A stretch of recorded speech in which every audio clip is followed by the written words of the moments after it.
Now my dear students, we will discuss question number B of worksheet number 3, that is word problem. Okay, so first read the question.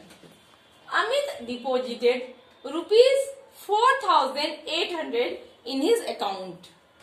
The bank pays an interest of 6% per annum. What amount will Amit get back after 3 years? Okay, here is principal is how much? How much money Amit deposit in his account? Okay, so here P is equal to how much? That is 4,800. Okay, and bank pays an interest of 6%. वो bank ने interest जो रखा है, rate of interest, that is 6%. Right here 6%. और उस money को what amount will he gate back after 3 months, मतलब उस पैसे को 3 years के लिए डिपॉजिट किया है. तो time is equal to how much? That is 3 years. हमें 3 चीज जो नीड थी, profit of principal, rate of interest and time, we get here. Okay, now we have to find the simple interest. First of all पहले हम इसको simple interest निकालेंगे, then we can able to find the amount. So here S I equal to P into R into T. सभी को मालूम है, P put the value 4,800. Rate of interest is how much? 6%. So write here 6/100. Getting? Now time is equal to how much? 3 years. So write here 3. अब इसको solve करेंगे. ठीक है, cut 2 zeros here, also from here. Now we get, अब कुछ नहीं है denominator में, तो मल्टीप्लाई करेंगे. 48 इंटू 6 इंटू 3. आप लोग मल्टीप्लाई कीजिए अपने नोटबुक पे. 48 into 6. When we multiply 48 with 6, then we get how much? Tell me. Yes, 288. अब उसे 3 से फिर मल्टीप्लाई करना है. Again we multiply with 3. चलो करो अपने, जल्दी से करो. 288 multiply by 3, how much will we get? That is 864, right? Okay. Now we will got the SI, that is rupees 864. मिल गई हमें इंटरेस्ट. प्रिंसिपल तो दिया हुआ है, given here. So we have now find the amount. Question क्या है? What amount will Amit get back after 3 years? So here you have to find the amount. Amount is equal to what? Principal plus interest, P plus R. I sorry, here you write I. P for principal, I for interest, that is simple interest. It may be no confusion between the SI and I, both are same. And right here P is equal to 4,800 plus I is equal to 864. Again we add here. सभी अपने अपने notebook में fast करो, कौन जल्दी करता है देखती हूँ. 864 क्या करना है? Add. 0 plus 4 4. 0 plus 6 6. 8 plus 8 16. 6. Carry 1. 1 plus 4 5. How much we will get here? क्या मिला? Rupees 5,664. It's your answer. Now student, we will discuss next question. Okay. A man borrowed rupees 700 from his friend. He promised to return back the amount after 6 months at an interest of 8 per annum. how much money will he pay back after 6 months? It's your question. First you try to understand, okay, what is here principal, what is here rate of interest, and what is here time. Okay, so here how much money he borrowed? That is 700. जितनी पैसे जमा करते हैं या बोरो करते हैं, that is known as principal. So here is principal 700. और उन्होंने प्रॉमिस किया कितने समय में लौटाने के लिए? 6 मंथ में. कितनी रेट ऑफ इंटरेस्ट है? 8%. So here rate of interest equal to 8%. And here time is 6 month. Time is 6 month. ये 6 मंथ में ही बोला कि मुझे इसे लौटा देंगे. ठीक है, तो यहाँ आपकी टाइम जो होती है पर इनम होती है. Per annum. Annum means in 12 months. तो यहाँ पे आपके 6 मंथ है. कितने हैं? 6 मंथ्स. तो इसे हम क्या करेंगे? 6 मंथ्स को ईयर में कन्वर्ट करेंगे. क्या चीज में कन्वर्ट करेंगे? ईयर्स में. तो 6 मंथ्स को आप 6/12 ईयर्स लिख सकते हो. 6 मंथ को 6/12 ईयर्स. ठीक है, अब 6/12 ईयर्स को हम जब लोएस्ट टर्म में करते हैं तो 1/2 होगा ना, और इसको हम 1/2 ईयर्स ईयर भी लिख सकते हैं. 1/2 ईयर मीन्स क्या होता है? हाफ ईयर मतलब क्या होता है? 6 मंथ. इसलिए 6 मंथ को 6/12 करेंगे, इसको लोएस्ट टर्म में करेंगे, फिर आपकी 6 ईयर. तो ये 6 मंथ को यहाँ पे ईयर की फॉर्म में हो गई.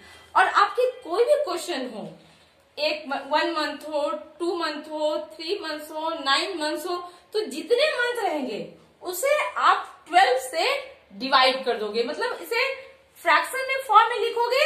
दिस मंथ, जितनी आपकी टाइम रहेगी, जितने मंथ्स डिवाइडेड बाय आपकी 12 मंथ्स. ठीक है, आप उसे लोएस्ट टर्म में और वैल्यूज की टाइम की जगह पे पुट कर दोगे. Clear?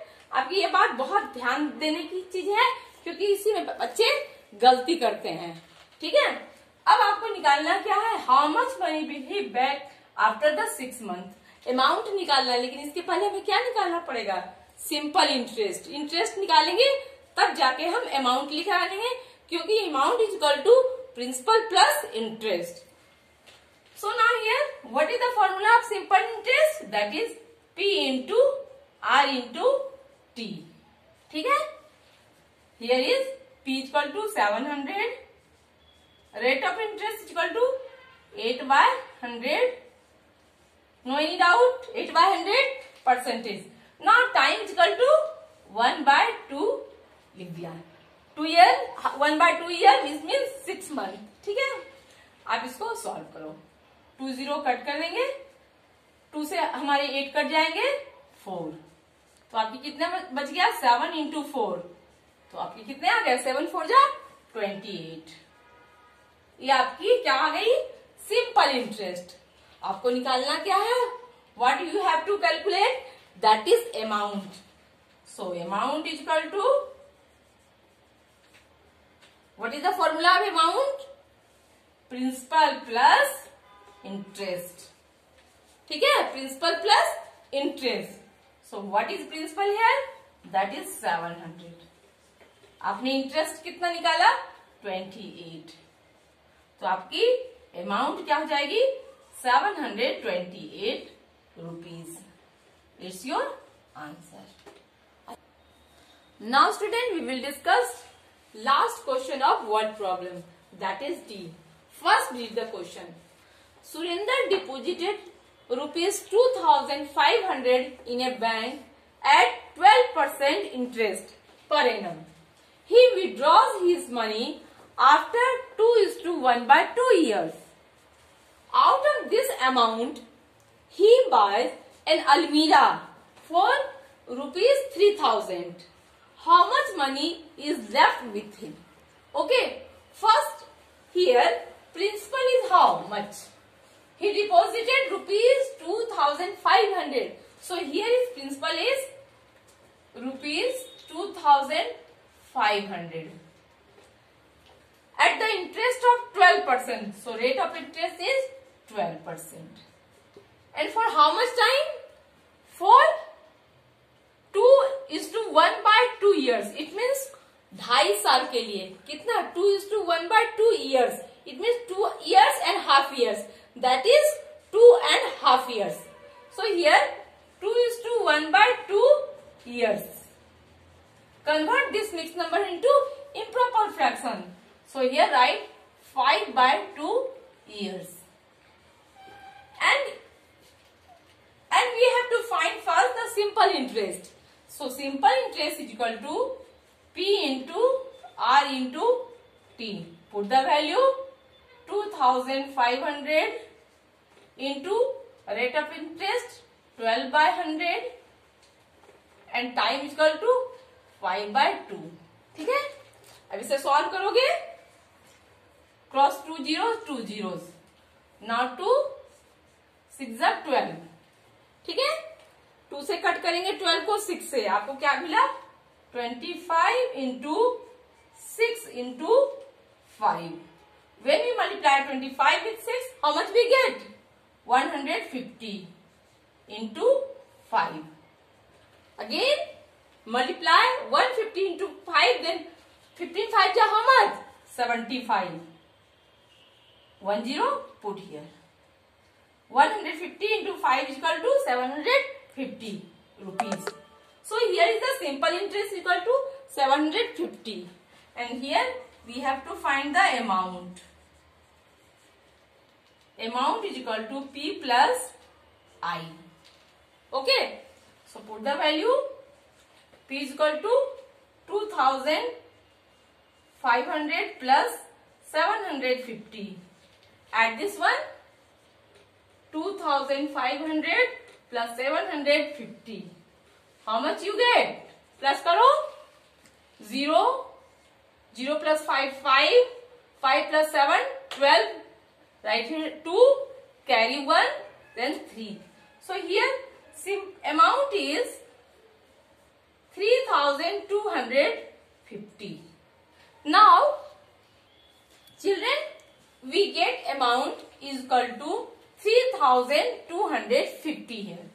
According to question, Surinder withdraw the money to buy an almirah. So the cost of almirah, how much? That is 3,000 rupees. 3,000. Cost of almirah is 3,000. And question is how much money is left with him. So the next statement will be money left with him. कैसे निकालेंगे? When we subtract cost of almirah with the amount. When we subtract the cost of almirah, that is 3,000, from the amount which we get after calculation, that is 3,250. So write here amount is equal to 3,250 minus cost of almirah, that is 3,000. When we subtract 3,000 from 3,250, how much we will get? 250. So the money left with him is how much? That is 250. It's your answer. तो बच्चे आप लोग समझ गए होंगे, जो amount ही हमारा निकला that is 3,250, और उसी अमाउंट से और क्या क्या डिसीजन लिया, एक अलमीरा खरीदने की. ठीक है, तो कॉस्ट ऑफ अलमीरा कितनी थी इसकी? 3,000. तो जितनी अमाउंट हमारी आई लास्ट में विड्रॉ किया, उसने सुरेंद्र ने उस अलमीरे को खरीदने में 3,000 लगा और उसकी अमाउंट कितनी थी? 3,250. तो क्या करेंगे? सब्ट्रैक्ट कर देंगे. सो यहाँ मैंने सब्ट्रैक्ट किया और 250 आपके हैंड में आ गई. ठीक है, all these questions are very important. So students, आप लोग ध्यान से समझोगे और इसे प्रैक्टिस करोगे. I hope all these questions are clear to you all. Thank you.